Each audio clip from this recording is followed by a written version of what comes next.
Bien, ¿qué tal? ¿Cómo están? Soy Marcelo Topusián, parte de la comisión organizadora de este Congreso de la Asociación Argentina de Hispanistas y bueno, me toca el verdadero placer, el gusto de presentar, de recibir a Germán Labrador Méndez como conferencista plenario de este Congreso y como apertura, ¿no? Simplemente para los que no lo conozcan, voy a contar un poquito quién es Germán, aunque me parece que eh, es inútil porque lo deben conocer todos. Eh, Germán se formó en la Universidad de Salamanca y actualmente es profesor en la Universidad de Princeton, ¿no? Es el autor de Letras Arrebatadas, Poesía y Química en la Transición Española, y de Culpables por la Literatura, Imaginación Política y Contracultura en la Transición Española, 1968-1984, su libro más importante hasta la fecha y realmente una verdadera revolución en los estudios de la literatura española contemporánea, particularmente del periodo con el que trabaja, ¿no? Em, Sobre este último libro hay publicado una entrevista interesantísima que le hace al autor Amador Fernández Sabater, una entrevista que publicó el Museo Reina Sofía, que se llama Economía libidinal de la transición.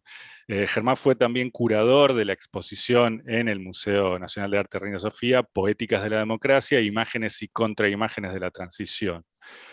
Sin embargo, hay que decirlo, sus áreas de investigación no se reducen a la literatura española contemporánea y a la transición, sino que también, por ejemplo, revisó las figuraciones de la insurgencia y la participación popular democrática en la así llamada Bicalvarada de 1854, y coeditó la edición facsimilar de El primer loco, la última novela de Rosalía de Castro. Eh, Hay que decir que el trabajo de Labrador desde parte de una concepción crítica de la historia cultural, ¿no? Que toma distancia respecto de el fundamentalismo filológico, ¿no? A veces tan característico de los estudios eh, del hispanismo peninsular, se mencionaba esto recién en la presentación del Congreso, pero que pone en el centro de esta indagación cultural los aspectos más propiamente, podríamos decir, en sus términos intransitivos de la poesía y de la literatura, ¿no? Y su trabajo es un trabajo verdaderamente, particularmente en el Culpables por la Literatura, de descubrimiento, ¿no? Es un libro que hace resurgir y revivifica procesos de acción estética, artística, pero política también, popular, colectiva, que han quedado detrás o debajo u ocultos por las operaciones historiográficas más oficializantes, digamos, ¿no? Que a menudo han sido distorsivas respecto de estos objetos, pero sobre todo invisibilizadoras, ¿no?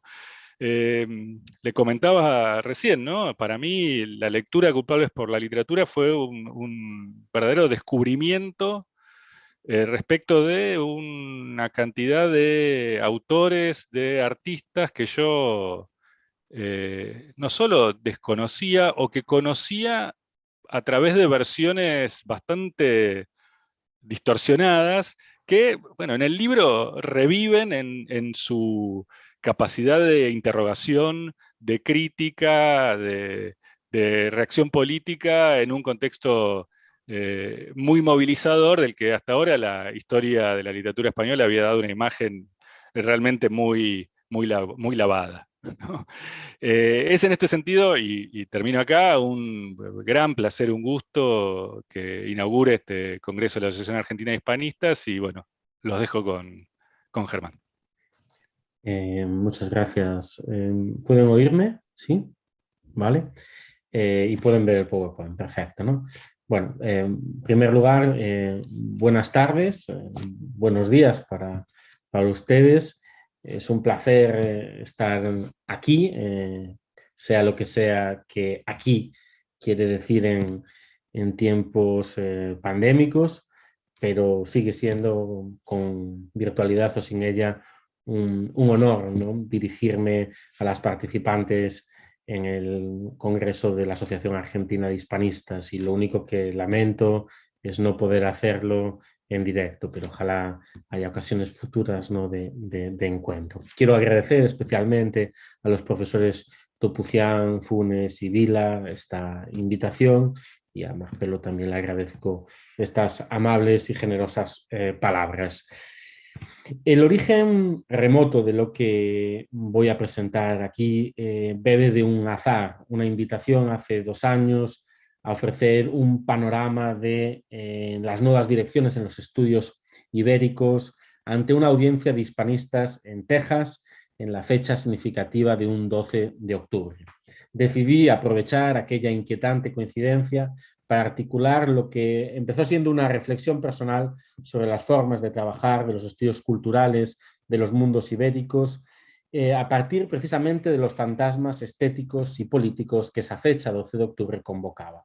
Era algo a lo que no me había dedicado hasta entonces, pero decidí asumir el reto y revisar críticamente la historia del día, de la onomástica, del Estado español, en la construcción de una identidad nacional a partir de 1898, una identidad que definiré como fetichista y nostálgica. Estábamos entonces en el otoño de 2019 y mis amigos desde Chile enviaban fotografías de las estatuas de conquistadores españoles intervenidas por jóvenes revolucionarias que las transformaban en soportes inesperados para la expresión artística, monumentos, diríamos, al genio de la protesta, o memoriales del dolor de sus víctimas.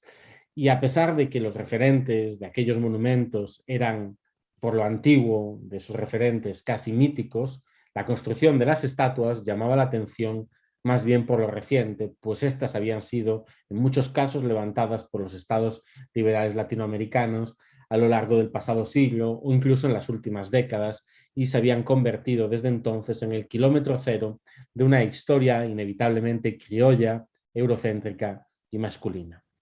Por ello, después de 2011, aquellos hombres descubridores inmortales en la piedra fueron vistos cada vez más y por más gente como símbolos de unas compuertas culturales que una marea ciudadana multicultural quería rebosar, como los diques simbólicos de una historia de exclusión, violencia, racismo y patriarcado que hay que confrontar en el presente. Pero en 2019 aún faltaban meses para que aquella ola iconoclasta también alcanzase las estatuas confederadas y los monumentos colombinos de los Estados Unidos, hijos estos también de un mismo momento e impulso del que el hispanismo nace como saber y como poder académico, cultural y diplomático. Desde finales del 19, estatuas, libros, periódicos, discursos permitieron a la nación española contarse y reencontrarse en los escaparates culturales de ultramar, también y especialmente en los norteamericanos, a ritmo de translatio imperii, de transferencia del dominio.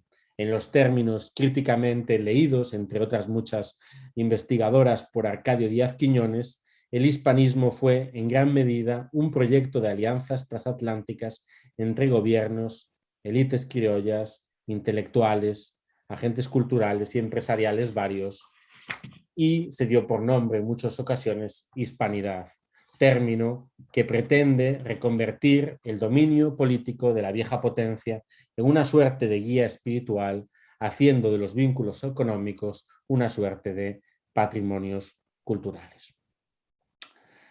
Con el objeto de hacer más transparente esta exposición, he organizado las siguientes páginas en 4 secciones que van a desarrollar mi argumento general.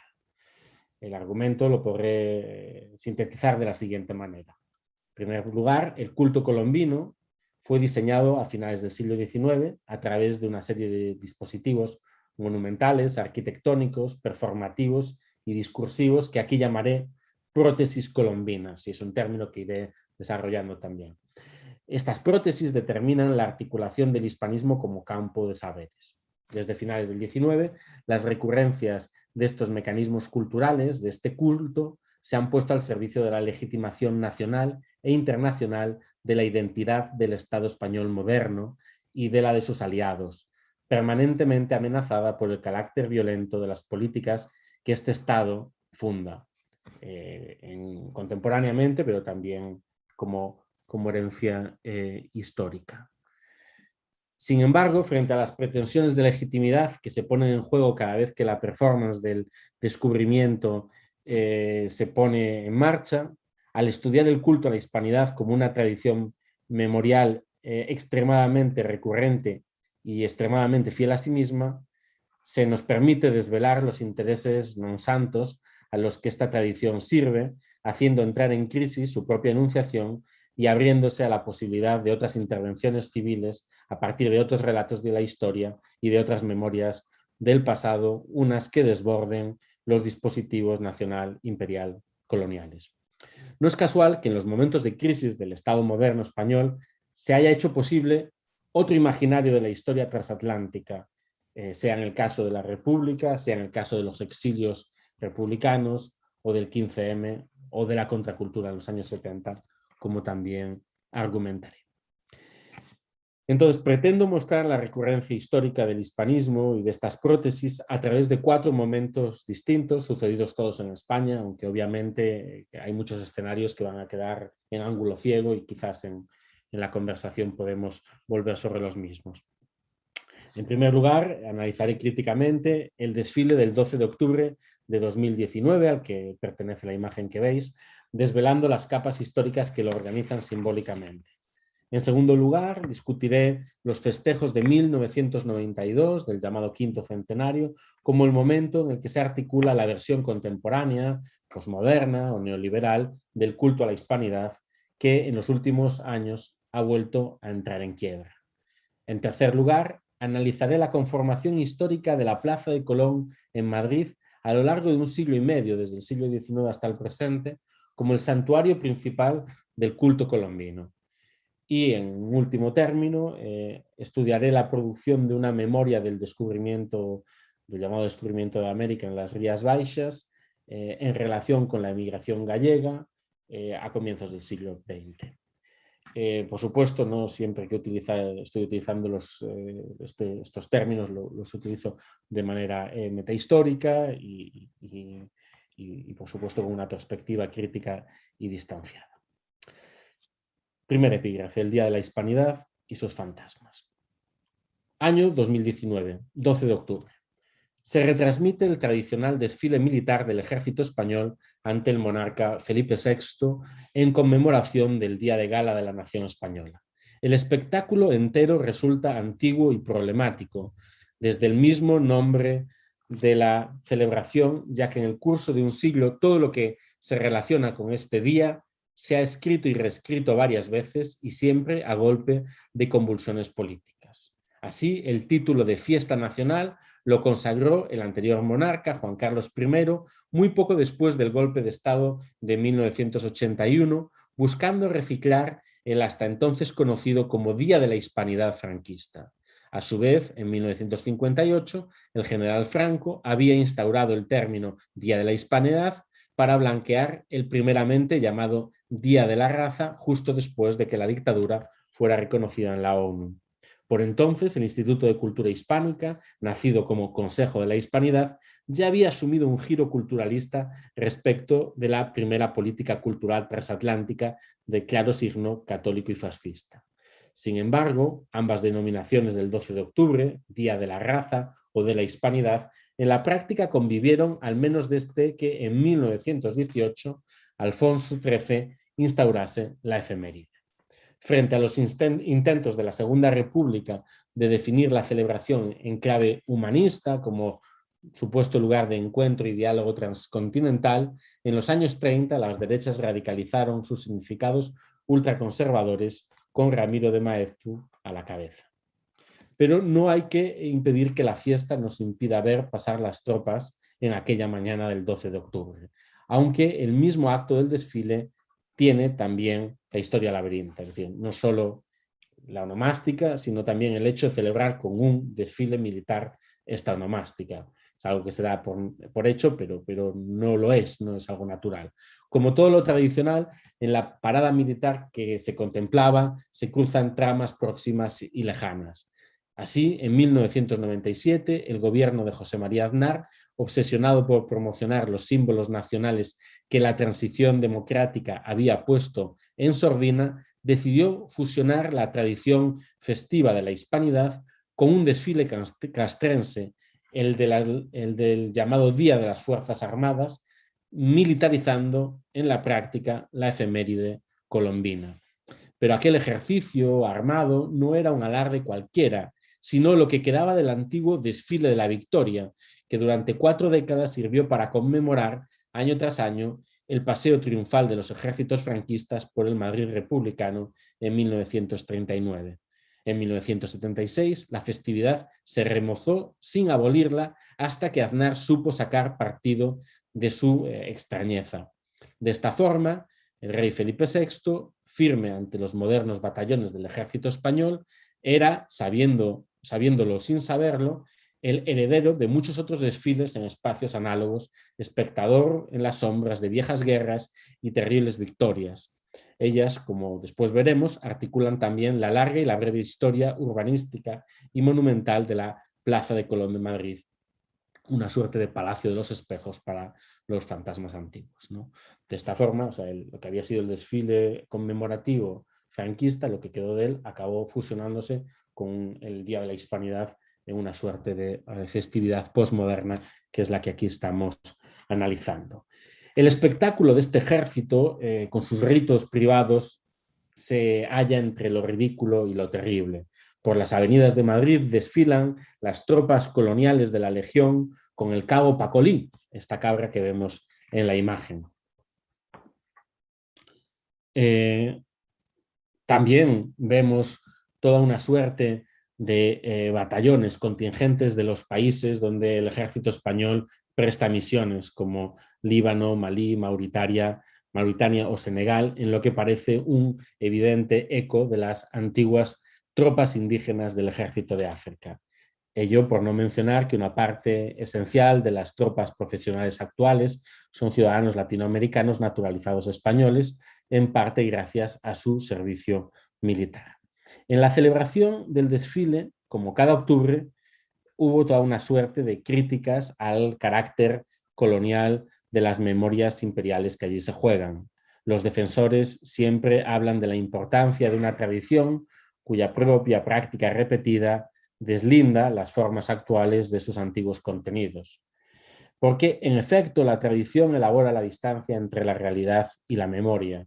Solo así es posible explicar que, aunque el Estado español geopolíticamente no sea soberano desde hace 3 siglos y la acción de sus ejércitos se ejerza fundamentalmente en el Mediterráneo, sin embargo, la memoria del ejército sigue siendo una memoria atlántica. Así, los carros de combate españoles de última generación se llaman hoy pizarros, pero las maniobras las hacen en la frontera rusa. Con espanto seguimos la presencia de los pizarros en el cortejo de un desfile convertido en un verdadero túnel del tiempo. Salidos de la noche, vemos después marchar a unos soldados a los que llaman los últimos de Filipinas, que son los que veis en la imagen, que acuden con el uniforme de rayadillo colonial y los fusiles Mauser, como aparecidos 120 años después en la onomástica del llamado Sitio de Valer, el último acto de beligerancia española en la Guerra Filipina de 1898. En aquel desfile se festejaban también los 500 años de la circunnavegación de Magallanes. Por eso los infantes de marina pasearon custodiando la enseña rojigualda de su buque escuela. En este caso, el anacronismo es doble, porque los infantes de marina tienen como barco el bergantín Elcano, que a su vez quiere ser una copia de un barco más remoto, la nao Victoria, el cual habría en teoría dado la vuelta por vez primera al orbe entero. En esta réplica de 1923, todos los oficiales de la Marina española hacen sus prácticas. También las hizo ahí el rey, que ahora contempla este desfile, y el padre del rey. De hecho, fue el padre del rey quien inauguró esta tradición en la época de la dictadura de Primo de Rivera. Se decidió entonces construir un velero como parte de un proyecto memorial más extenso, iniciado tras la destrucción de la flota española en Cuba en 1898. En 1920, el ejército buscaba reactivar todos los resortes culturales para suturar con fábulas antiguas las heridas de la historia más próxima. Las gestas debían servir a inspirar a los nuevos marinos españoles, cuyo carácter se habría de forjar circunnavegando el mundo con las mismas velas que lo habría hecho Magallanes 300 o 400 años atrás. Mientras, de Japón a Alemania, las potencias globales construían acorazados y portaaviones. Sin embargo, la Marina española, en un gesto típicamente quijotesco, convocaba a la heroica nao Victoria a un servicio anacrónico. Si entonces los barcos de la conquista flotaban como fantasmas de un Atlántico perdido, 150 años después siguen recorriendo el asfalto madrileño. En su teatro de espectros, el ejército convoca al espectáculo una memoria imperial que, aunque en apariencia residual y anacrónica en la España actual, descubre sus fantasmas replicados en otros escenarios políticos y mediáticos. Solo una semana antes del desfile, el partido neofascista Vox batió su récord de convocatoria celebrando un mitin de campaña en el pabellón de Vistalegre bajo el lema Plus Ultra. La escenografía era consecuente. Levantaron una vez más las dos columnas mesiánicas de Hércules, cuyo cruce significaría el destino heroico de la nación católica en las aguas fundacionales de la historia transatlántica. Aunque parezca un gesto hoy trasnochado, resulta coherente con la movilización de símbolos parecidos que hemos visto activarse en la última década. No son pocos quienes desde 2008 han propuesto una salida nacionalista de la crisis neoliberal, una que performe, aunque solo sea retóricamente, el imaginario del imperio. Este aparece donde menos se lo espera, en los shows de cocina como MasterChef Junior, cuyos cocineros infantiles representaron en varias ocasiones como encarnaciones del espíritu de Colón y de los reyes católicos. La nostalgia ultramarina supura en series de ficción apocalíptica como El Barco, donde unos jóvenes españoles huyen de la Europa en crisis buscando colonizar no sé qué islas de oportunidades en la globalización neoliberal.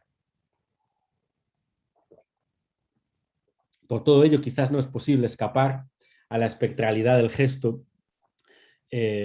imperial que busca navegar las ansiedades del presente, reanimando supuestas grandezas del pasado y redimiendo, a través de formas épicas de la tradición, el trauma que provoca la irrupción de una historia de impotencias. Así, la memoria y la tradición, la historia y su mito, articulan un solo emblema que se flexiona en dos tiempos: la carabela conquistadora, pero también el buque fantasma, o por nombrar el dispositivo histórico estudiado por Emilio Sola, la galeota corsaria, esto es, el barco que a la vez permite escapar del dominio del imperio y constituirlo, la nave que es a la vez la cárcel y la isla, la ciudad y la máquina, el amo y el esclavo. Esta tensión fundacional constitutiva nos interesa porque organiza el propio discurso de la hispanidad en su intimidad simbólica, maníaca y melancólica, afirmadora cuanto desposeída de un vivir desviviéndose, según el célebre término acuñado en el exilio por Américo Castro. El desfile nacional del 12 de octubre de 2019 acabó de una manera cómica. Un paracaidista se enganchó en una farola por culpa de la bandera de España que llevaba en su espalda. Todos lo vimos balanceándose como si fuese una piñata, una cucaña improvisada. Era una imagen quijotesca que supo devolvernos el contraste entre las pretensiones nacionales y los registros materiales que éstas recubren, subliman y administran. Este soldado colgado, objeto de una cascada de bromas y de comentarios en Twitter, fue él solo capaz de cancelar el hechizo del entero espectáculo oficial. De un lado, este soldado nos habla, a pesar de él, del equilibrio imposible del discurso de la hispanidad con el presente, al tiempo señala una oposición entre desconfiada y divertida, sin duda iconoclasta, que quiero reclamar para el peninsularismo como disciplina. Desde este lugar analizaré la construcción histórica de la memoria colombina moderna, desde la conciencia de que no podemos confundir los escaparates nacionales en los que el Estado ofrece sus mercancías y los derechos e intereses que atraviesan a sus ciudadanos espectadores. En todo caso, creo hasta aquí haber presentado una tesis fuerte, la de que es posible cruzar la historia de la España contemporánea y de sus relaciones transatlánticas saltando de rearticulación en rearticulación de los mitos del descubrimiento, al menos desde el presente hasta el cuarto centenario. Podemos afirmarlo desde la crisis actual de un relato nacional y transatlántico de la historia española que habría acompañado la democracia contemporánea, al menos desde la fundación del régimen de 1978. En el contexto actual, crisis, proceso catalán, escándalos de la monarquía, se evidencia un problema con visos estructurales. Aquí, convocar una vez más estos símbolos nos hablan de la entrada en barrena de un determinado proyecto de identidad histórica que habría cristalizado en época contemporánea alrededor de 1992. Desde comienzos de los años 90, la España postfranquista se proyecta globalmente a través de un discurso de afirmación de sus valores, de la lengua al deporte, de la gastronomía al turismo, en lo que ha sido teorizado como una suerte de diplomacia cultural que busca sustituir, reelaborando el papel que el discurso del hispanismo había tenido a lo largo del siglo XX. La nación, al mismo tiempo, se convierte en receptora de flujos de migración sin precedentes en la historia contemporánea, procedentes en lo fundamental de América Latina.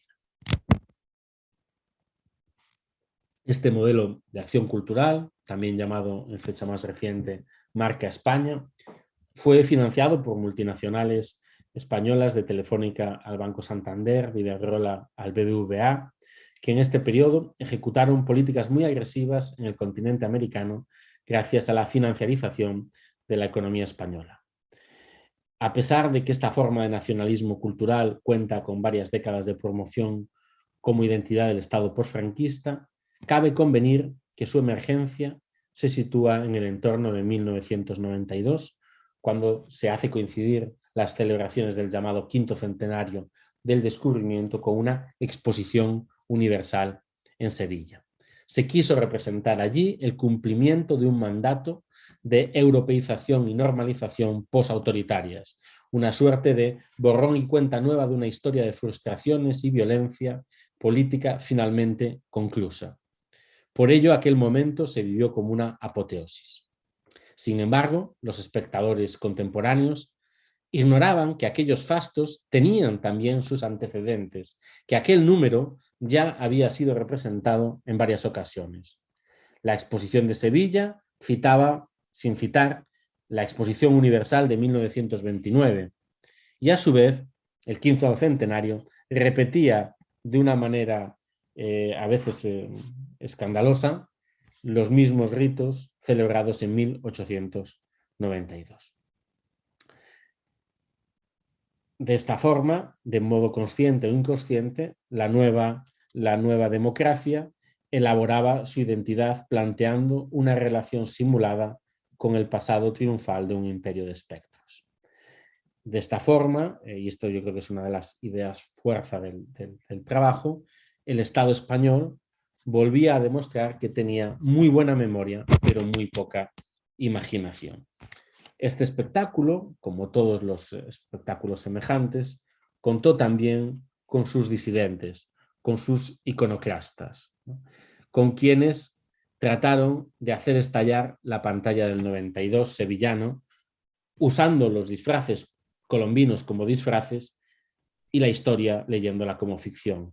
No lo hicieron por un odio visceral al espectáculo de masas, que también, sino porque consideraban que en aquellos festejos se cancelaban definitivamente los experimentos civiles propios de la contracultura impulsados por distintas oleadas de jóvenes desde 1968.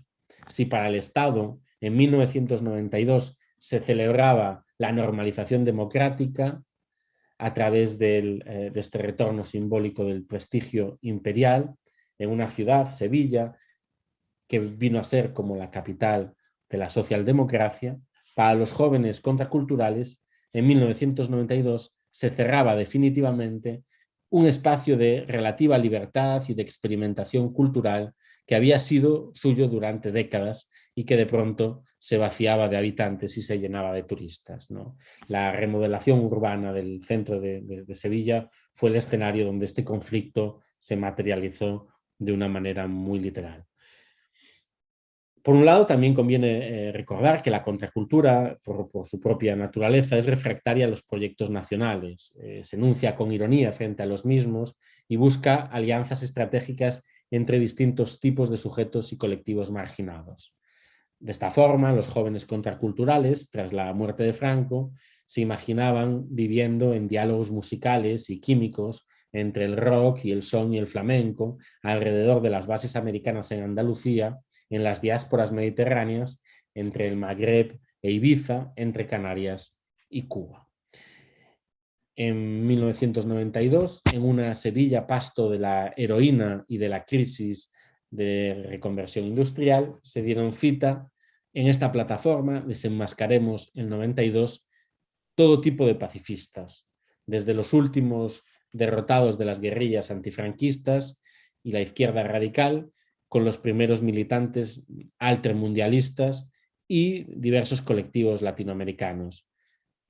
La coordinadora comenzaba a hablar en términos de relaciones norte-sur y de crisis de deuda, lenguaje que entonces era novedoso. Los activistas de la plataforma hicieron grafitis, asambleas, fiestas, manifestaciones. Pero su acción más importante tuvo lugar otro 12 de octubre, en la Catedral de Sevilla y ante la tumba del mismísimo Cristóbal Colón. Esta tumba merece también su estudio, pero eso sería materia ya de otro trabajo específico. Ante ella, los activistas ejecutaron una ceremonia supuestamente religiosa o parareligiosa. Se disfrazaron de indios y con banderas piratas hicieron lo que el periodista que cubrió el evento denominó un ritual espiritual de reconciliación con la Pachamama, que produjo, cito, la sorpresa de los asistentes a una boda que estaba a punto de iniciarse en el altar mayor. Los jóvenes entonaron, cito, consignas contra el descubrimiento, retiraron del sepulcro de Colón las coronas de flores propias del Día de la Hispanidad y extendieron una corona de espinas en representación del sufrimiento de los pueblos indígenas. Se cumplía así la solicitud de muchos colectivos indígenas que pidieron transformar los fastos de 1992 en una reflexión más amplia sobre la conquista y otra forma de pensar la globalización.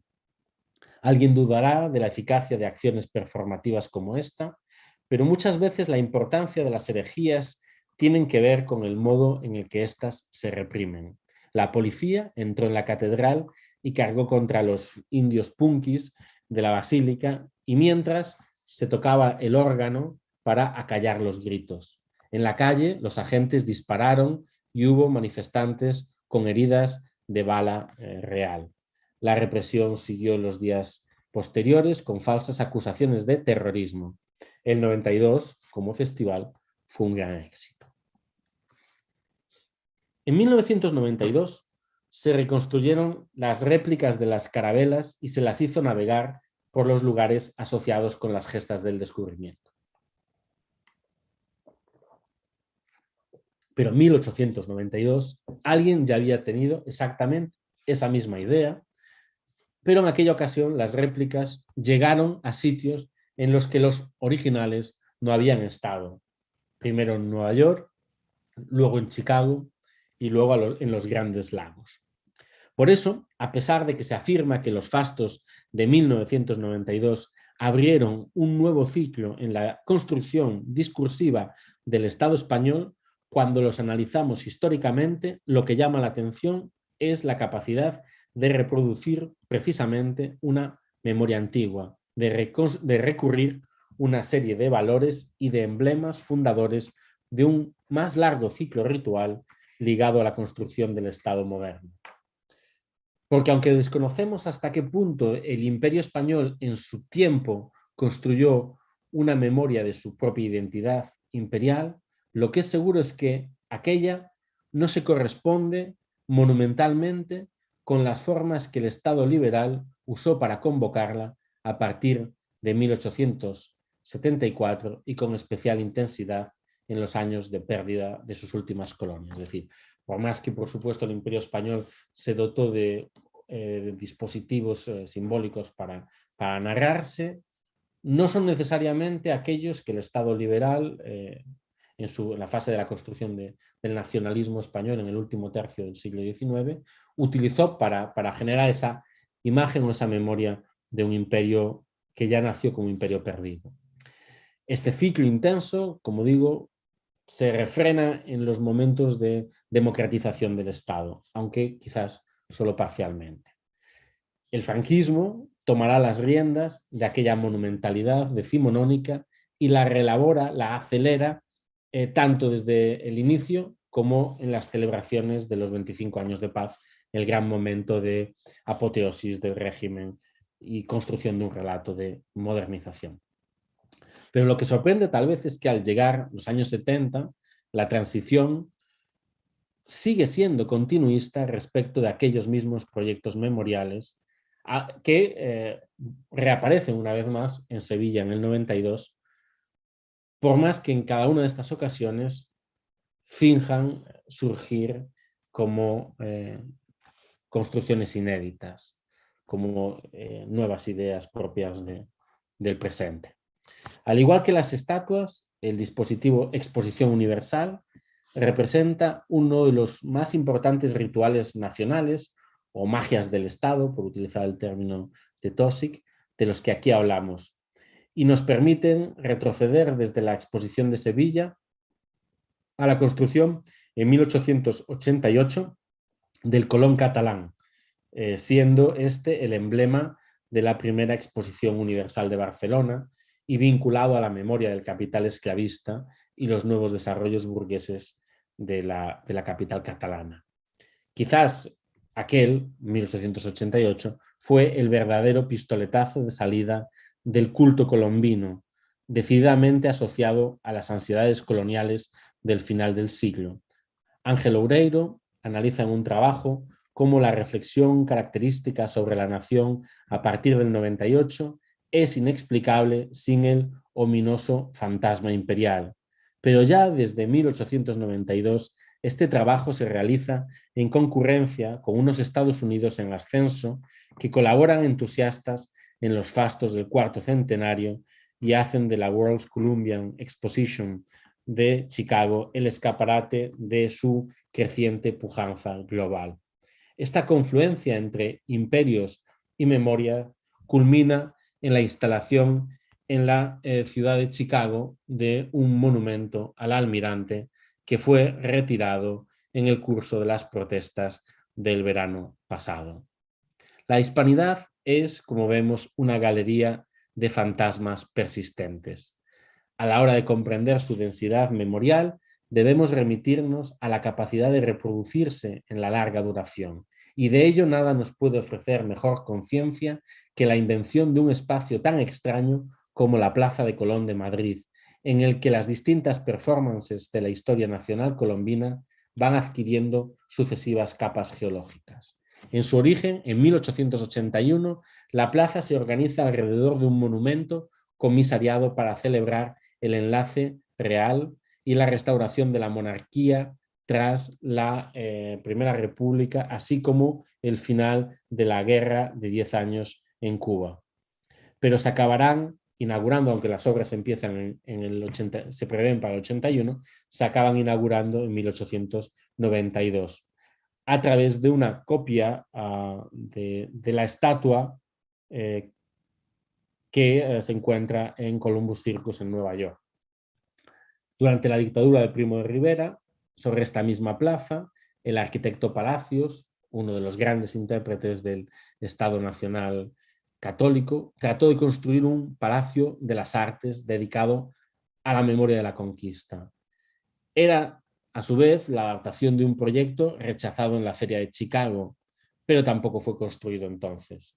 Tras la victoria de Franco, este mismo Palacios vuelve a la carga y en un discurso leído el Día de Reyes de 1940 se propone redefinir alrededor de un gran memorial de la conquista todo el centro de Madrid, de Colón hasta la Casa de Campo, por medio de un viaducto gigante que concluiría en 2 rascacielos de 141 metros, conmemorando las columnas de Hércules, lleno de estatuas de conquistadores y alegorías de las repúblicas latinoamericanas.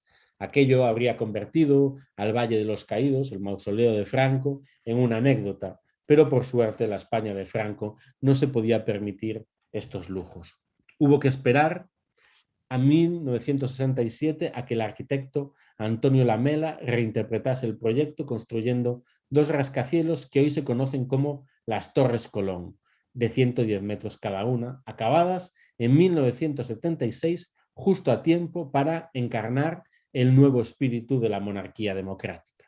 De un modo ciego, la democracia encontraba su legitimidad en símbolos que a su vez satisfacían viejos proyectos filofascistas.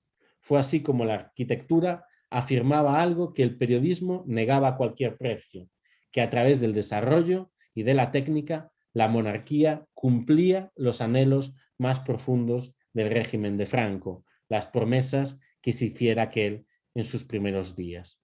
Justo en ese mismo momento, Joaquín Vaqueros Turcio definió la Plaza de Colón en clave de arte abstracto con su Monumento al Descubrimiento de América de 1977. A su vez, Turcios ya era el responsable de la neutralización política de otro lugar clave del Madrid memorial, el Cuartel de la Montaña. Siguiendo las formas egipcias del templo de Debod, allí situado en el 72, construye este monumento 5 años más tarde en la Plaza de Colón, una monumentalidad ciclopea de formas desfiguradas, servía a la joven democracia para reinscribir un terrible legado de un modo que fuese a la vez visible e irreconocible. La reinvención de la plaza fue percibida ya en su momento como una metáfora de las lógicas de la transición por críticos como Francisco Umbral, y cito, están remodelando el franquismo y el neofranquismo, pero se les nota mucho. Ni reforma ni ruptura, remodelación. Al fin tenemos la fórmula, aunque un poco tarde. Lo de la democracia va como la Plaza de Colón. El propio Umbral propuso convertir aquel lugar en un monumento a los desastres de la historia patria. La nueva Plaza de Colón, inaugurada a tiempo para las primeras elecciones legislativas del 77, fue el marco perfecto para representar el 12 de octubre del 77 el reencuentro con el exilio y la normalización de las relaciones diplomáticas con México tras la dictadura. Desde entonces, el espacio ha seguido mutando y replegándose, huyendo y afirmando una y otra vez la ausencia y la presencia de esa misma memoria del imperio.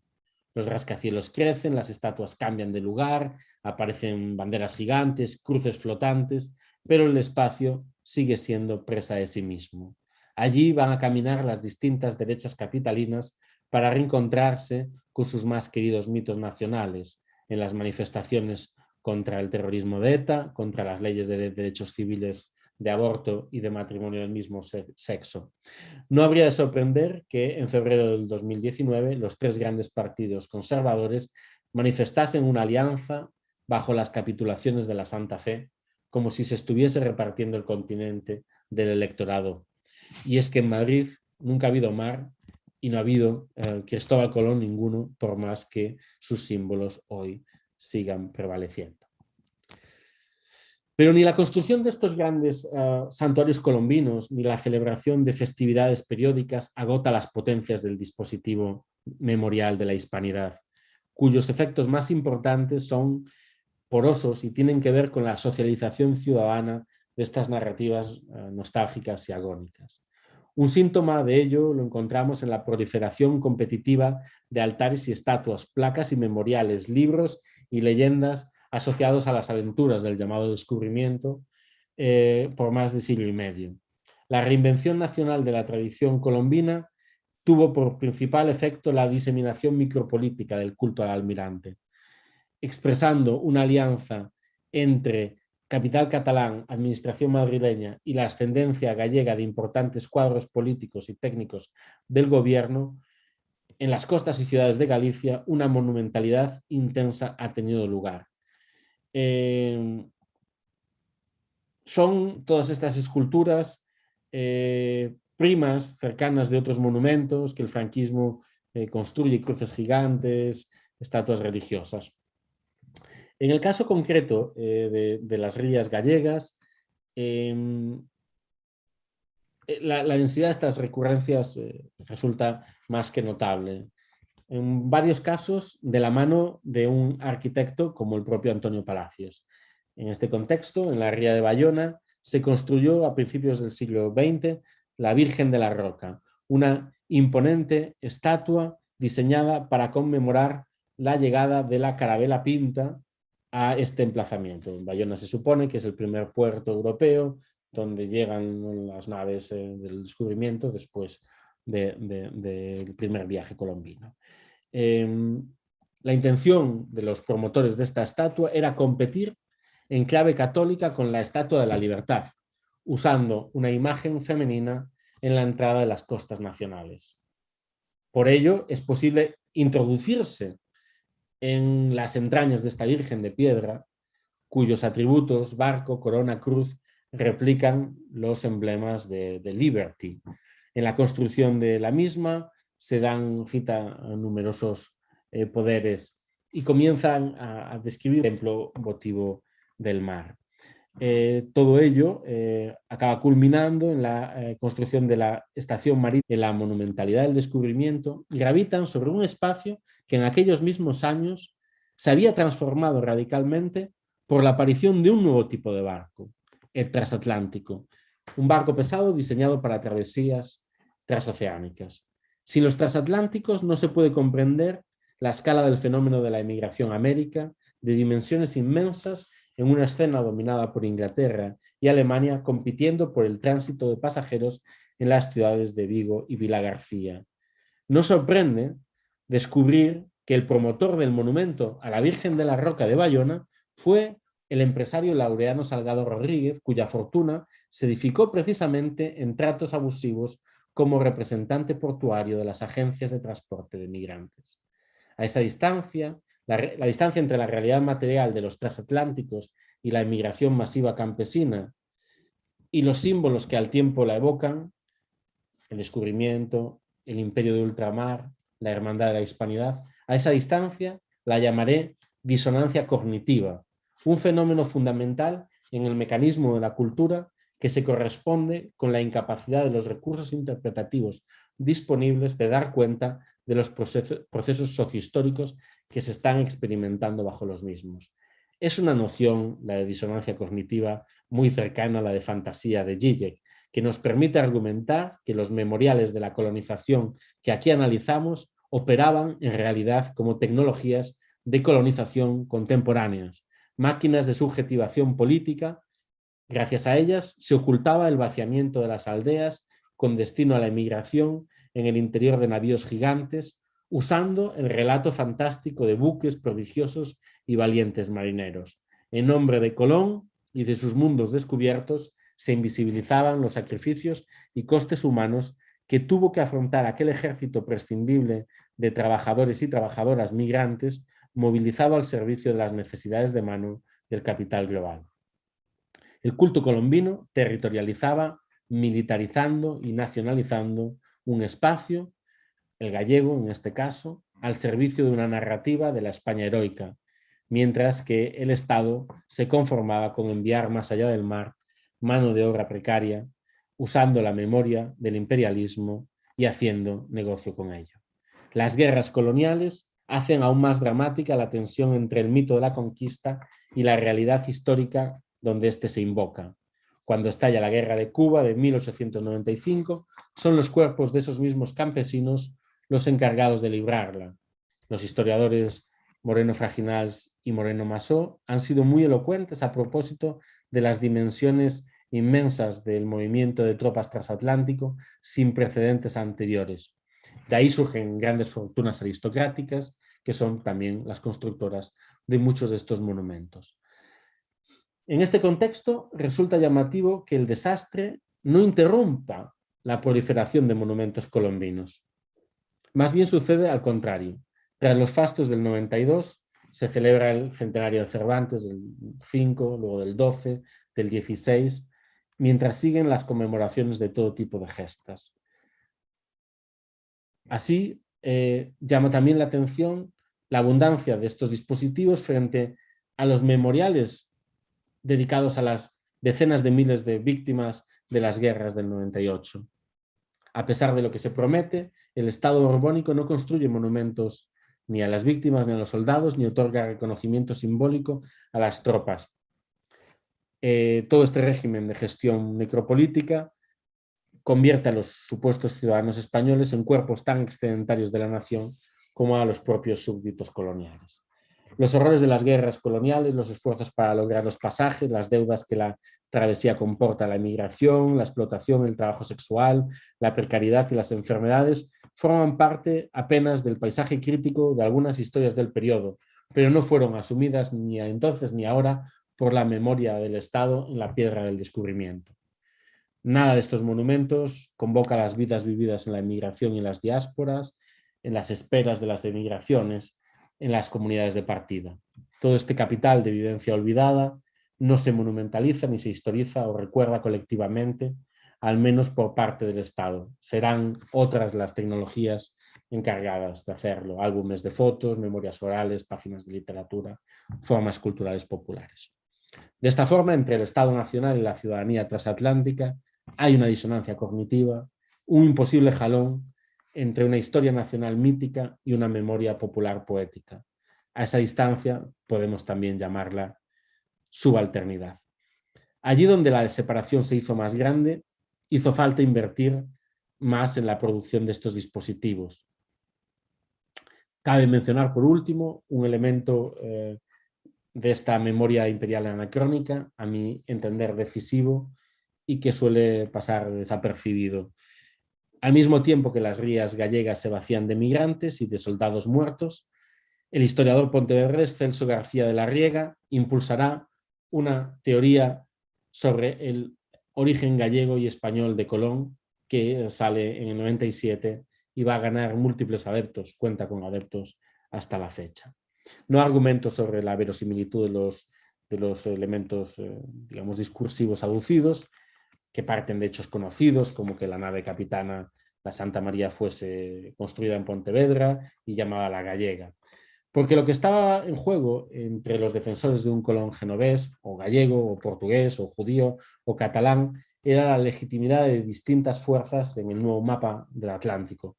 Las comunidades italianas en Estados Unidos, los gallegos en Cuba y Buenos Aires. Se trataba de encontrar la partida de nacimiento de Colón, como siglos atrás se había procurado el sepulcro de Santiago como mito militar y político. La reciente verificación científica de los huesos de Santiago en 1879 y la reinvención moderna de su culto son las coordenadas desde las que el Colón se reclama español y gallego. Las consecuencias históricas de esta reclamación cristalizan en intervenciones y monumentos, en una densa red de espacios en el entorno gallego, entre los cuales el Pazo de Lourizán tiene un lugar preferente. Fue la residencia de Montero Ríos, una personalidad clave del Estado en ese momento, y allí se negoció el Tratado de París de rendición con los Estados Unidos, que se firmaría en una mesa de piedra que se conserva en un invernadero bajo la mirada vigilante de una estatua de Colón, a su vez réplica del Monumento de Madrid. En medio de un jardín botánico con especies exóticas, parecía replicarse la riqueza vegetal del antiguo imperio, incluyendo numerosos árboles alrededor. Era una suerte de bosque de la hispanidad, donde el almirante de piedra podía dormir su sueño de mármol blanco. Más allá de este pulmón verde se extendía un entramado complejo, científico y residencial que el franquismo quiso destruir. El universo de Montero Ríos se desmonta con el golpe del 36 y las rías se militarizan. Es en este momento el Colón de Montero Ríos se desplaza al interior de la ciudad de Pontevedra y a su alrededor se van a construir otros monumentos al imperio. En este contexto, cuando la teoría del Colón gallego se había adormecido, son los fastos del quinto centenario de 1992 que sirvieron para dispararla de nuevo. Haciéndose eco del origen galaico del almirante, se construye un supuesto Museo de Cristóbal Colón y ya en el colmo de las epifanías, en 1992, el Congreso de los Estados Unidos regaló 500 secuoyas para plantarlas haciendo contrapunto con el bosque de la Hispanidad de Lourizán, celebrando, no solo reconociendo el supuesto origen gallego de Colón, sino celebrando 100 años de alianzas militares entre España y Estados Unidos en el Atlántico Norte. Era un acto de memoria y una promesa, la de otros 5 siglos de colonialidad por venir, el tiempo justo que estos hermosos árboles tardan en llegar a su plenitud. Siempre, por supuesto, que los incendios de la crisis climática no acaben antes con ellos. Pero volvamos un momento, y con esto concluyo, a la estatua de Colón trasladada al centro de Pontevedra para contar una breve historia, una microhistoria que tiene que ver con la entrada de esta estatua en la democracia. Es una historia de la que yo he sido testigo y forma parte de esos gestos subalternos en los que se manifiesta la distancia entre el espectáculo de la nación y el lugar de los súbditos. Hechos que no dejan registro en los documentos históricos, pero sin los cuales poco puede decirse de la experiencia de un tiempo. Pues bien, en algún momento del año de 1981, mientras la monarquía constitucional blanqueaba los mitos fundadores de la nación moderna, alguien le arrancó la mano izquierda de esa estatua. Colón se volvía manco como Cervantes y perdía toda la capacidad de indicar cualquier dirección de cualquier imperio por venir. Colón estuvo manco durante casi 10 años y no le supo decir a los niños que jugamos alrededor de él nada de una memoria allí durmiente asociada a otra era ideológica de una nación que entonces se redefinía en clave europea y descentralizada. Este Colón tuvo que esperar al año del 92 para que la mano se le pusiera de nuevo. Y con ella volvió la memoria de las gestas, de las proezas, de los descubrimientos. Pero fue en vano, porque muy rápidamente otros iconoclastas tomaron el relevo y la prótesis colombina volvió a desaparecer. Una y otra vez.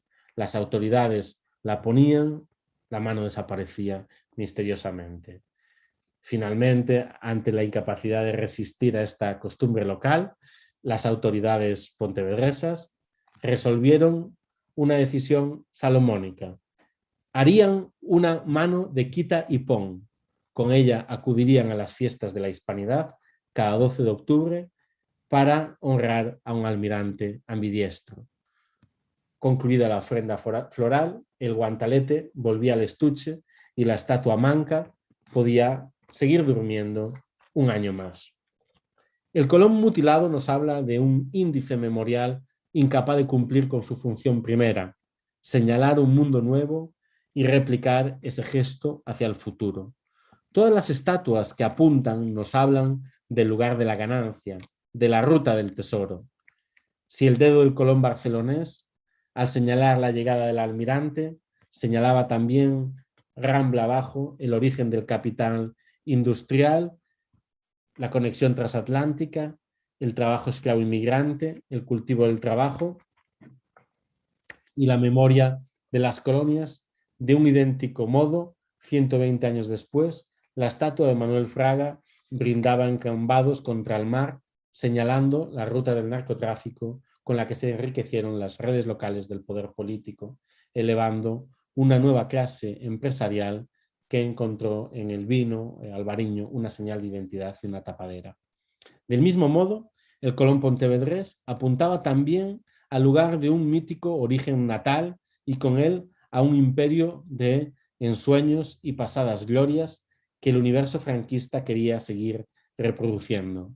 Sin embargo, desde su mutilación, la mano del Colón pontevedrés nos habla de un pacto establecido en democracia entre una ciudadanía iconoclasta y una monumentalidad nacional, pacto por el que una vez al año el discurso racial de la nación se reconstituye por un breve intervalo para a continuación ejercer su desactivación civil. Podemos concluir sobre el paradójico lugar de la memoria en piedra de los estados. Mudos, ciegos y vulnerables, los colones de piedra son en gran medida visibles solamente cuando se convierten en los soportes para nuevas prácticas críticas. Muchas gracias.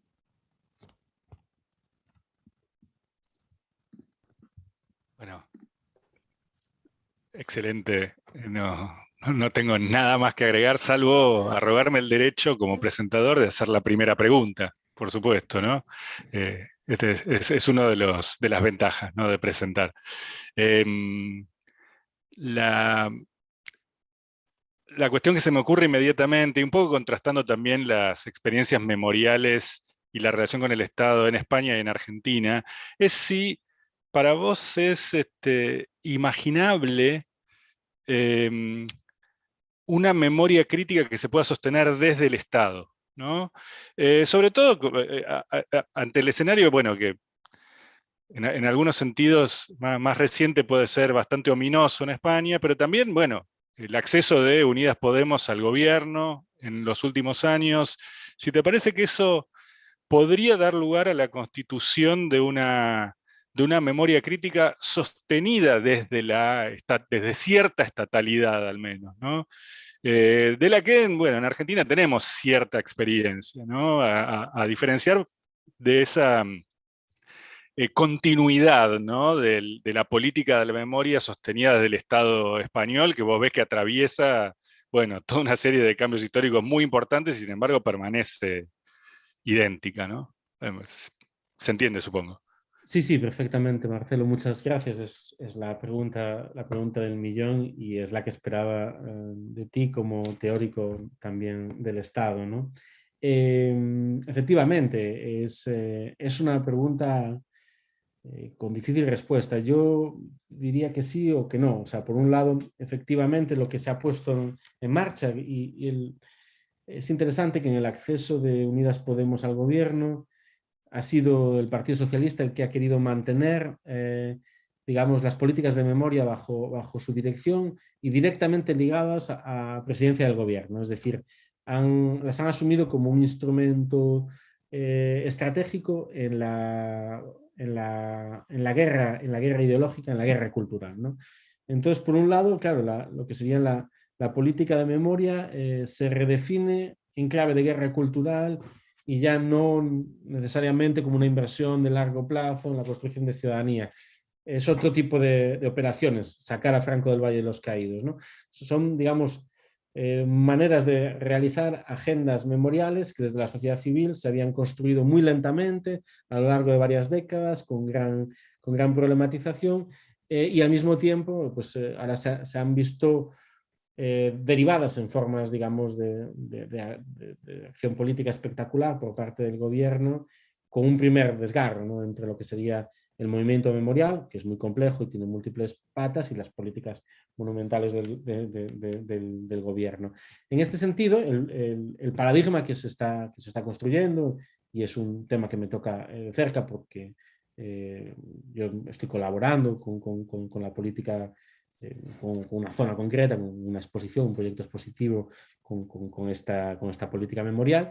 El paradigma que se está intentando construir es el de memoria democrática, ¿no? En gran medida heredado o trabajado a partir de las experiencias latinoamericanas y de la experiencia argentina, ¿no? Y la intención es transformar espacios tan problemáticos como el propio Valle de los Caídos en espacios de memoria. Y obviamente el modelo alemán, el modelo argentino, como parte de un paradigma que pone en el centro las víctimas como sujeto político, está en discusión. El problema es que en cuanto se estataliza una memoria, produce un determinado desgarro también respecto de las activaciones políticas que las comunidades que la habían mantenido como contramemoria ejercían, ¿no? Entonces, hay algo profundamente desactivador en estatalizar, incluso en instituir públicamente una memoria. Es interesante el caso, por ejemplo, de las políticas de memoria del Ayuntamiento de Barcelona, que sí que sería lo más parecido a cómo se podría entender una política de memoria, digamos, de Unidas Podemos, a través de En Común Podem. Y claro, es distinto porque el caso catalán cuenta con una discusión pública sobre la memoria mucho más extensa, más larga y más rica que en ningún otro contexto español, donde se ha producido en los últimos años un ejercicio muy notable desde espacios municipales por discutir la memoria colonial de la ciudad y su conexión con todo lo que fue el universo esclavista y de una manera muy efectiva, con gran función polémica, con una discusión sobre la historicidad de los monumentos, con intervenciones que no son simplemente la retirada del espacio público de un monumento, sino mantener, digamos, las formas de la historicidad que con todo monumento existen, ¿no? Y particularmente en algunos casos muy notables, la estatua de Antonio López, el monumento a Pi Margall, que muestran que otras políticas de memoria son posibles. Que esto produzca un impacto público más allá, digamos, del círculo académico activista, yo honestamente lo dudo, ¿no? Tengo muchas dudas, pero en gran medida entiendo que los monumentos, que es un poco la conclusión, son dispositivos que se encienden y se apagan, ¿no? Y que su poder tiene que ver con su activación repentina, ¿no? Que lo consustancial a un monumento es su invisibilidad o su falta de digamos, de activación, y de ahí vienen todos los ritos, ¿no? El rito es lo único que puede mantener de alguna manera vivo. Y sin embargo, por ejemplo, a nivel de los ritos memoriales, no hemos visto todavía cómo pueden ser esos otros ritos ciudadanos, ¿no? Entonces, en un sentido, ¿se puede construir otro tipo de memorialidad desde el Estado? Tengo mis dudas. En cualquier caso, o sea, es un asunto problemático. En cualquier caso, solo se puede hacer en una alianza muy compleja con una sociedad civil, diría, ¿no? Sería un poco el... Y también, claro, otras maneras, ¿no? O sea, se han ensayado también otras formas de monumentos colectivos, monumentos participados, pero al final, digamos, el tipo de también, o sea, en la propia naturaleza material de esos monumentos ya se está jugando mucho, ¿no? Los monumentos, digamos, populares normalmente son efímeros, se hacen con otros materiales, no se hacen con la voluntad de permanecer, sino con la de operar. En ese sentido, pues ha habido numerosos casos o sea, en el contexto, por ejemplo, de las protestas del 15M, ha habido la construcción digamos, de monumentos ciudadanos relacionados con esas protestas, desde pequeñas placas, ¿no? Hasta altares civiles y sin embargo todas esas formas de memorialidad ciudadana tienen muy poca capacidad de sobrevivir en sí mismas a lo largo del tiempo. Su lógica no es la del mármol y la permanencia, ¿no? Entonces, o sea, como que habría que pensar qué otras formas de monumentalidad, con qué otras prácticas materiales, qué otro imaginario de la historia, ¿no? Porque, claro, la memoria colombina de la restauración está hecha para durar, ¿no? Son estatuas que de alguna manera quieren poner en piedra ad eternum, ¿no? Proyectos, diseños, sueños de mundo, ¿no? Sin embargo, también, digamos, la implicación ciudadana demuestra que incluso esas estatuas que pueden ser también muy efímeras, no pueden desaparecer en un verano si se dan las claves de lectura adecuadas de las mismas, ¿no? Pero bueno, en todo caso creo que es un tema, o sea, es un campo de batalla, un campo de disputa y que es muy complejo, muy rico y muy abierto. Genial. Si les parece, vamos a usar el chat para que se anoten los que quieran hacer alguna pregunta. Por lo pronto ya, Gloria, ¿estás ahí? Vi que querías hacer una pregunta. Gloria Chicote. Sí, gracias, Marcelo. Bueno, en primer lugar, quiero agradecer a Germán esta excelente conferencia sobre esta mirada de la construcción o de la reconstrucción y la perpetuación del mito colombino. Yo quería hacer dos comentarios, preguntas al respecto.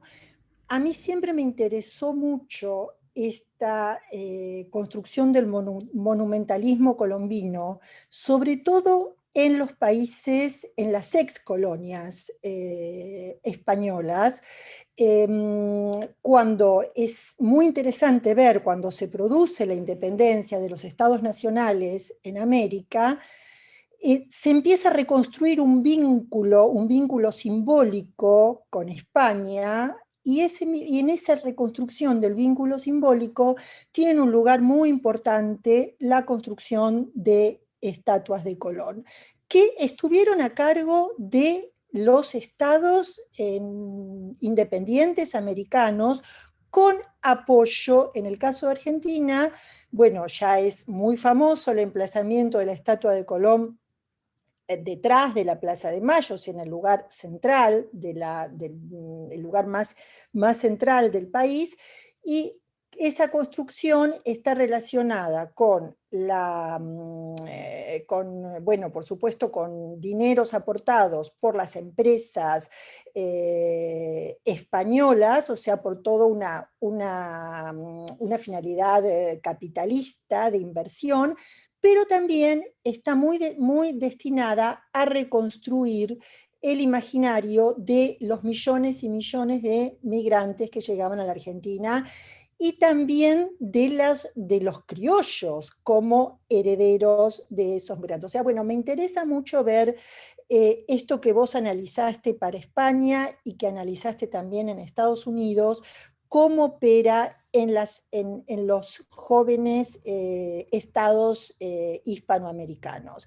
Eso por un lado. Y por otro lado, con respecto a lo que te preguntaba Marcelo acerca de la posibilidad de políticas de memoria y cómo puede operar en relación con determinados consensos populares, cómo el monumentalismo puede estar en relación con los consensos populares. Bueno, con respecto a la estatua de Colón, acá en Argentina hubo un debate muy grande, un debate político que excedió el hecho de poner la estatua o sacar la estatua, sino que hubo un debate muy interesante. Y estoy pensando en otros temas tan candentes de la historia del siglo XX, como el Holocausto y los monumentos al Holocausto, que también dieron lugar a plebiscitos, dieron lugar a opiniones populares para ponerlos o sacarlos. Así que yo creo que por ese lado se puede explorar la realización de políticas de memoria. Bueno, preguntas, comentarios. Gracias, Germán, me encantó tu exposición. Muchas gracias, Gloria. Es un montón de preguntas muy ricas. Efectivamente, o sea, empiezo por el final. Creo que la clave tiene que ver con la capacidad de participar en esas discusiones, ¿no? Y creo que finalmente un monumento, cuando se lee, tiene la riqueza de traer muchas capas de historia, ¿no? Y eso es lo que fundamentalmente aporta una historia donde, digamos, no simplemente una memoria de la conquista que resplandece en el presente, sino hay un montón de capas interpuestas que nos hablan, ¿no?, de relaciones internacionales, cambios geopolíticos, comunidades migrantes, acciones a favor o en contra.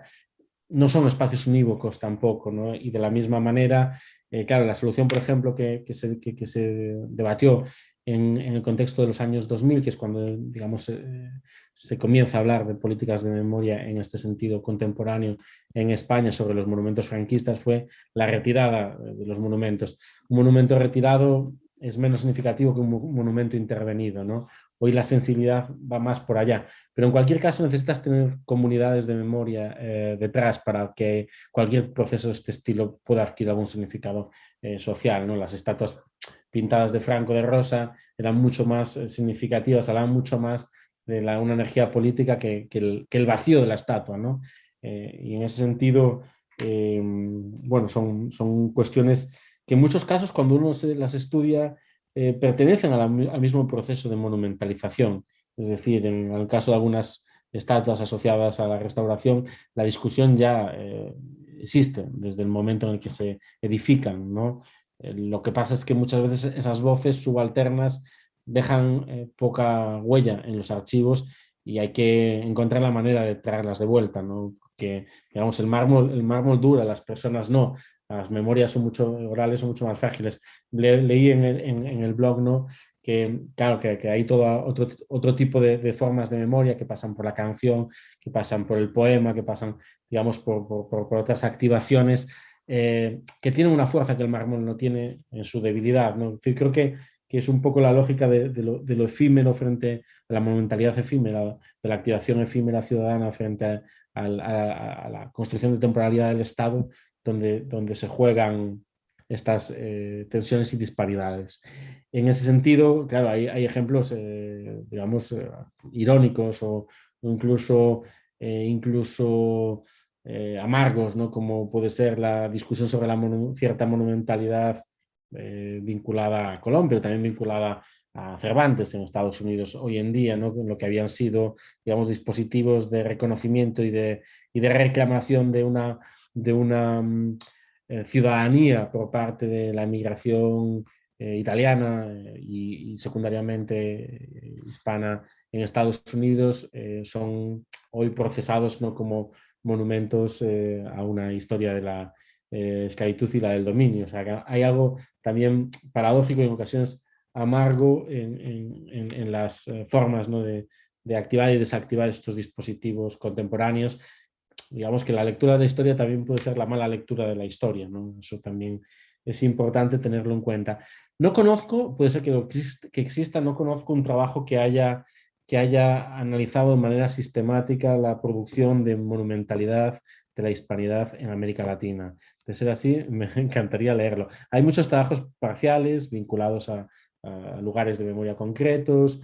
Yo no me atrevo a hablar en general porque esto es una de las patas del proyecto que tengo que seguir expandiendo y tengo que seguir leyendo, pero bueno, comparto algunas intuiciones o ideas primarias, ¿no? En primer lugar, o sea, el nacimiento de la hispanidad como discurso, hay agentes culturales de primer orden que pertenecen al universo latinoamericano, es decir, la hispanidad como relato de continuidad cultural de un imperio que ha terminado geopolíticamente, es un relato que se tiende y se traja en las dos orillas del océano y tiene importantes interlocutores, ¿no? En el caso, por ejemplo, del Caribe, las élites criollas se encuentran en la hispanidad una muralla de defensa frente a otros fantasmas nacionales, que son aquellos que convoca pues lo negro o lo indígena, ¿no? Entonces, de alguna manera, no resulta, o sea, leía en la prensa esta mañana que el nuevo gobierno de Perú ha decidido cancelar un lugar tan significativo como es la Casa de Pizarro, ¿no? Como el centro del gobierno nacional. Es obviamente un mito criollo que de alguna manera celebra el dominio sobre un universo no civilizado, no europeo, no racional, al que hay que mandar, al que hay que gobernar, ¿no? Entonces, en esa historia de la monumentalidad de la hispanidad hay estas fuerzas locales y sus alianzas transatlánticas que son muy importantes. Pero no todas las estatuas obedecen a las mismas lógicas, ¿no? Hay algunas construidas en la primera parte del siglo XX que se pueden leer contemporáneas de las construcciones que se están haciendo en España de la imaginación de un océano católico. Hay otras que pertenecen a los años 50 que hay que leer en términos de Guerra Fría. otras que se construyen ya muy recientemente en contextos postdictatoriales, y tengo la sensación de que sería posible sistematizar esos ciclos, pero pero todavía no he visto quién lo ha hecho, ¿no? Un ejemplo, en Puerto Rico, en el momento de la firma del Tratado de Libre Asociación, hay la reinvención de dispositivos colombinos, o sea, colombinos en el sentido más amplio, ¿no? Asociados al descubrimiento, que tienen que ver con la inauguración de una suerte de altar de la patria en la catedral, que es una suerte de vientre de la nación, es como se le llama, que es un lugar mágico en el cual, una especie de capilla en la cual es posible reconectarte simbólicamente con la hispanidad fundacional, ¿no? con la matriz hispánica de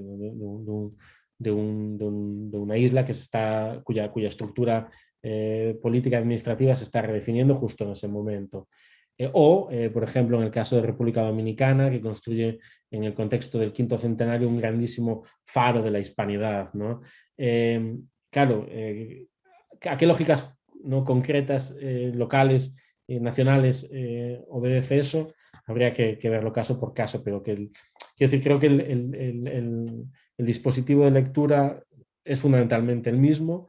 Hay que observarlo desde los contextos que pueden ser ampliamente variados. En el caso de algunas estatuas, o sea, la aportación de migrantes gallegos, por ejemplo, o no, catalanes en la construcción de estas estructuras es muy notable. En otros casos son regalos entre estados que se producen, ¿no? Hay réplicas también, o sea, como que hay otro tipo de esculturas en España, ahí aparecen los monumentos a las nuevas repúblicas, que ya desde el siglo XIX, o sea, como hay que también ecos de doble dirección. Por ejemplo, también, bueno, iba a mencionar otro. Ah, sí, la monumentalidad quijotesca, ¿no? Es decir, que esto no he tenido tiempo de desarrollarlo hoy, pero la gran construcción del centenario de Cervantes y del Quijote en el ciclo 1905-1916 prolonga el mito de la conquista y el descubrimiento en clave lingüística, ¿no? Hay una ideología glotopolítica de la hispanidad que yo llamaría el cervantismo y que también tiene su culto memorial, y en el fondo Colón y Cervantes acaban configurando una suerte de arquetipo mítico transatlántico. Pero al mismo tiempo, insisto, también hay que subrayar la posibilidad de activaciones agenciadoras de estos cultos. Creo que, o sea, este es un trabajo que nunca hubiera podido hacer sin haber pasado 12 años en Estados Unidos, ¿no? Con todo lo que tiene que ver eso de extrañamiento y de desplazamiento, y con todo lo que ha sido conocer Latinoamérica a través de Estados Unidos. Y en ese sentido, mi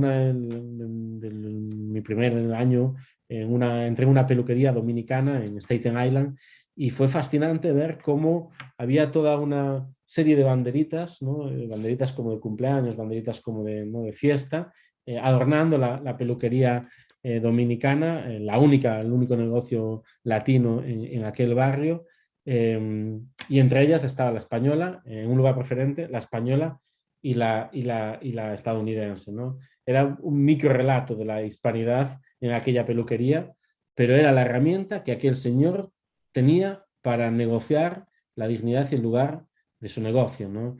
Y allí, o sea, para este señor, España era como la unión de todas las banderitas, menos la de Estados Unidos, o sea, era un número de banderitas lo suficientemente grande que le permitía negociar un lugar suyo en ese barrio y en ese país, ¿no? Entonces, puedo entender que hay que, o sea, el riesgo de hacer este tipo de trabajos es acabar en posiciones no muy de A o B, y creo que hay que ser capaz de historiar todas las complejidades agenciales y contraagenciales que estos dispositivos pueden activar en sus distintos sentidos. No sé si te he contestado, Gloria, pero bueno, gracias por las preguntas. Bien, no sé, Germán, si tenés tiempo para una más. O sea, sí, podemos recoger, si hay varias preguntas, podemos recogerlas. Intento hacer Bueno, una respuesta. quería intervenir Mariano Rodríguez, lo veo acá en el chat. Creo que quiere hacer una pregunta, y está Mariela Sánchez también, que veo que puso una pregunta en el chat directamente. Que entre Mariela, por favor, Marcelo. De acuerdo, como prefieras, Mariano. No Entonces, sé si forma parte de mi tardía deconstrucción, pero primero las damas. No sé si Mariela quiere tomar la palabra. Ahí está, sí, perfecto. No sé, ahora lo pienso, pero bueno, gracias Mariano. Aprovecho, esto quedaría para una charla de café y nada, pero no quiero dejar de mencionarlo porque apareció en el chat un gesto humorístico que quedó un poco perdido entre lo gallego, no me acuerdo cómo estaba expresado, lo de muy gallego, y bueno, creo que hay muchas líneas que se abren que merecen por ahí una profundización que obviamente no tenemos la ocasión de compartirla en un café posterior, por ejemplo, y lo lamento, pero bueno. La pregunta concreta, y me estoy leyendo para ir al grano, es muchas gracias primero, Germán, por la conferencia, y en torno a la idea de prótesis, que está en el título y que atraviesa y apuntala consistentemente toda la conferencia. ¿Estás trabajando o estás como tomándolo de alguna perspectiva teórica en particular? Y pregunto también desde un lugar interesado, porque la vengo como explorando en relación con la memoria protésica y desde lo derridiano y de la amnesia, y un trabajo con la idea de prótesis, a veces desde un sentido físico hasta una complejidad teórica bastante amplia. Te preguntaba por si quizás hay alguna lectura que seguramente me podés inspirar. Gracias. Sí, no sé si queréis, si hay más preguntas, las podemos recoger todas ahora y respondo de una vez. Yo desearía, Germán, hacer un comentario punteando 2 o 3 cosas como historiador y agradeciendo poder participar de esta iniciativa que también contó con un juvenil y más peludo Rodríguez hace casi 30 años, pero bueno, cosas que pasan, ¿no? Se ve que el mármol es más duradero. Un par de comentarios. Primero, me da mucho miedo que planten 500 secuoyas, porque todos que hemos ido a Bariloche hemos visto qué pasa cuando crecen las secuoyas en la Isla Victoria. Segundo, me parece que no son los estados los que puedan ser críticos. Los estados jamás van a ser críticos con ninguna de estas cuestiones. En todo caso, nosotros metidos dentro de un aparato del Estado como el sistema educativo y demás, podemos tratar de colar algunas de esas miradas o de esas dudas al respecto. Por otro lado, yo la verdad que no me rasgo las vestiduras porque en todos lados se cuecen habas. Desfiles como los que señalaste, con cabras, con paracaidistas que se enganchan y demás comentarios, con presidentes que se paran o no se paran y demás, los hay en todos lados. El desfile de mayo de Moscú va a seguir haciéndose para demostrar la derrota del nazifascismo y demás, y desfiles que incluso hasta unidades partisanas que jamás marcharían en un desfile terminan marchando. Por otro lado, los barcos de vela a la gente de la Marina, aunque la gente de la Marina tire gente desde los aviones, les encantan, como a nosotros nos encantan las estanterías con libros. Creo que ninguno de nosotros saldría con una soga de la ropa para colgar. Todos estos salen con barcos, barcos de instrucción, el O'Higgins de Chile, la famosa Preußen de los alemanes, que se la quedaron los soviéticos, etcétera, etcétera. Y esa idea de competir en carreras como nosotros competimos en congresos, jornadas, etcétera. Creo que podríamos tener esa distancia de ver algunas de estas cosas, ¿no? Y en el último punto, en todo caso, el problema me parece que no es lo que dicen, sino los públicos que lo oyen. El rey emérito siempre se supo que era corrupto y fiestero, por no emplear una palabra un poco más agresiva, y que empleaba los aparatos del Estado para su beneficio, desde las coimas hasta perseguir o que se le caiga algún amante por la ventana. Esto lo dice Mariano Rodríguez, ante cualquier peligro me pueden rastrear, sabré defenderme. Ahora, a mí lo que me sorprende es la sorpresa que produce lo que todos sabíamos. Todos sabíamos que en 1992 había enjuagues.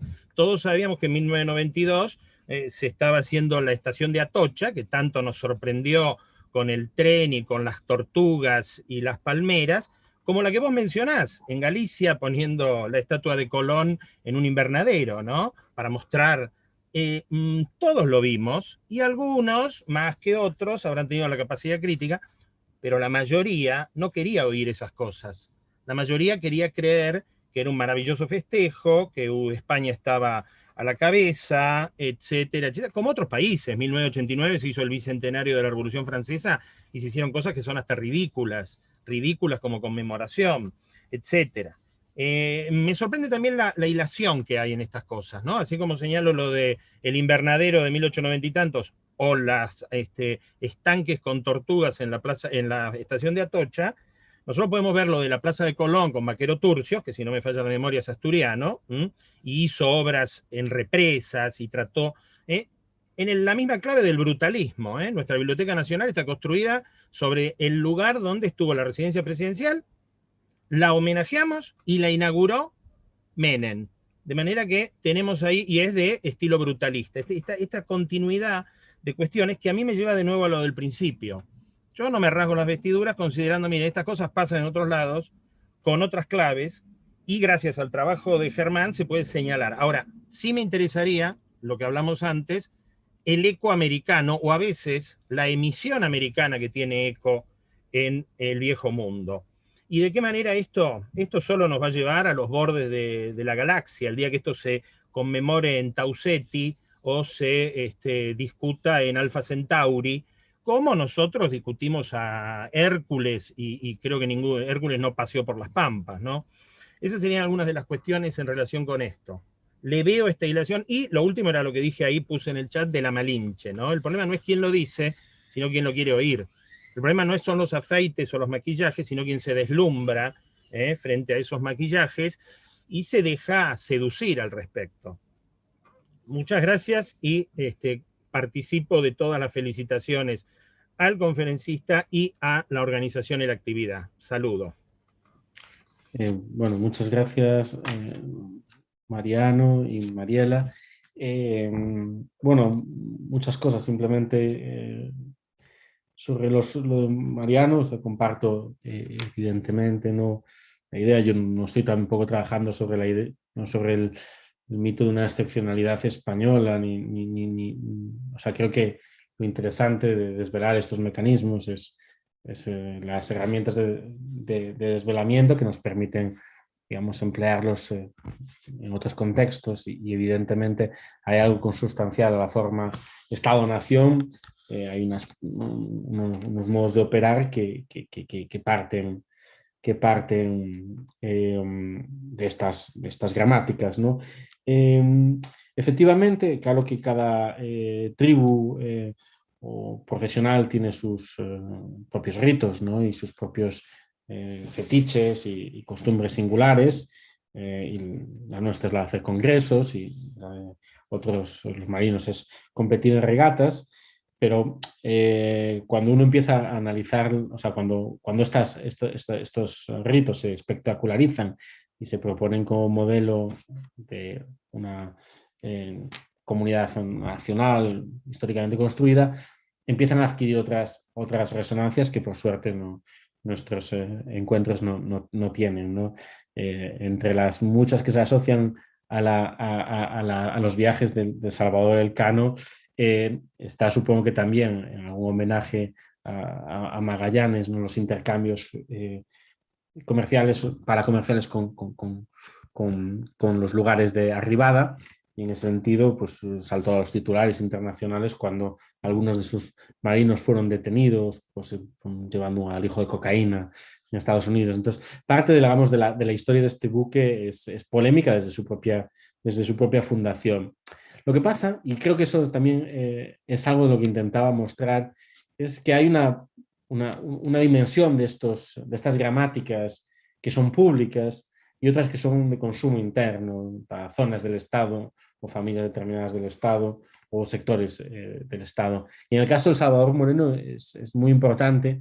Hay una placa que el propio Salvador Moreno mandó instalar en el interior del barco en el contexto de la crisis de la Segunda República, que ponía eso, el lema de Magallanes, el primero en circunnavegarme, Y Salvador Moreno, no por nada, es el militar marino de más graduación que da el golpe de Estado en las Rías Gallegas y es clave en el éxito del golpe en el primer momento. Entonces, claro, ya esas memorias profesionales, socioprofesionales, son las memorias, digamos, de una parte muy concreta del Estado, con una vinculación con el horror muy concreta y muy determinada, y esa conexión entre memoria imperial, ¿no?, y, digamos, y actualización política en el siglo XX es sobrecogedora, ¿no? Entonces, en ese sentido, quiero decir que hay una dimensión cívica importante a la hora de desvelar estos gestos, más allá, digamos, de los gustos propios de cada gremio, ¿no?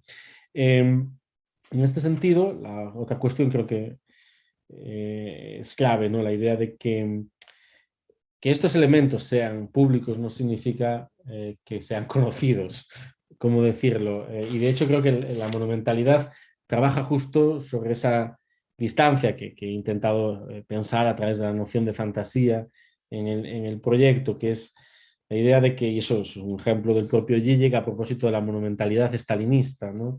De que aquello que era posible decir en piedra, o decir, digamos, culturalmente, decir a través de un monumento, decir a través de una película, no lo puedes decir públicamente, ¿no? Como aquello que es simbolizado permite trabajar con verdades que no pueden ser al mismo tiempo nombradas. Y esa es la lógica propia de la cultura, ¿no? Un juego muy complejo entre velar y desvelar, ¿no? Creo que lo que la cultura hace específicamente es eso, es vestir las cosas de un modo en el que puedan ser comprendidas sin tener que ser realmente comprendidas, ¿no? En esa distancia entre el hacerse la locura y no estar loco, ¿no? Como hacerse el loco y no estar loco, ¿no? En ese sentido, todas estas estatuas pues participan muy claramente de esa misma lógica, ¿no? Si, por ejemplo, la estatua de Manuel Fraga, presidente de la Xunta de Galicia, en Cambados, capital del narcotráfico gallego, pagada por los empresarios del Club de Albariño, con una copa, saludando hacia las rías. Si alguien se la atreve a decir en público, ¿no?, que hay una conexión entre el Partido Popular Gallego y el narcotráfico, probablemente tenga que afrontar una demanda judicial. Si en cambio haces una estatua para celebrarlo, salen todos los periódicos, ¿no? Es un bonito homenaje.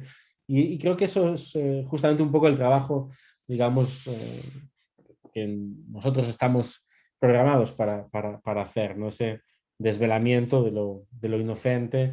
Y la prueba para mí es siempre que o sea, cuando traigo este tipo de argumentos en un contexto español, la primera reacción es incredulidad y la segunda es, ¿no?, la acusación de estar sobreinterpretando aquello que no tiene que ser interpretado. Es una estatua simplemente, es una copa de Albariño simplemente, ¿no? Entonces creo que o sea, ahí está la clave, ¿no? En ese decir lo que se sabe y hacer ver lo que todos ven, ¿no? Y eso también tiene que ver con la noción, y eso hila con las preguntas de Mariela, con la noción de prótesis, que no la tengo muy desarrollada. Quizás más bien le daría la vuelta a la pregunta, ya que estás trabajándola, me encantará saber con qué herramientas la estás armando. A mí me gusta mucho tratar de crear nociones teóricas a partir de hechos del archivo, ¿no? Es decir, de no traer la teoría al archivo, sino construir la teoría precisamente a partir de elementos del archivo. Y obviamente esa prótesis colombina es la mano de Cristóbal Colón de Pontevedra, que es un elemento cultural y una historia que os he contado y que os he participado, pero es la comprensión de que de alguna forma ahí hay algo, un mecanismo cultural mucho más poderoso que tiene que ver con cómo, ¿no? Pues eso, un Estado moderno necesita construirse una fachada, una imagen a partir de una serie de mitos de piedra para, digamos, ocultar otras amputaciones, ¿no?, otras heridas modernas. Y en ese sentido, pues claro, la noción de prótesis tiene mucho que ver con la noción de fetiche, ¿no? Evidentemente, hay una especie de suplemento de compensación, ¿no? De compensación que uno tendería a pensar, ¿no?, que tiene que ver con la ruptura de la identidad imperial después del 98, ese es el argumento clásico, y mi lectura intenta complejizar eso, no sé si quedó claro, o sea, si eso fuera así, o sea, sería más fácil explicar cómo después del 98 desaparece la monumentalidad. Y al contrario, es cuando realmente empieza, como si la pérdida de las colonias, lejos de intentar olvidar, al contrario, lleva a sobrerecordar.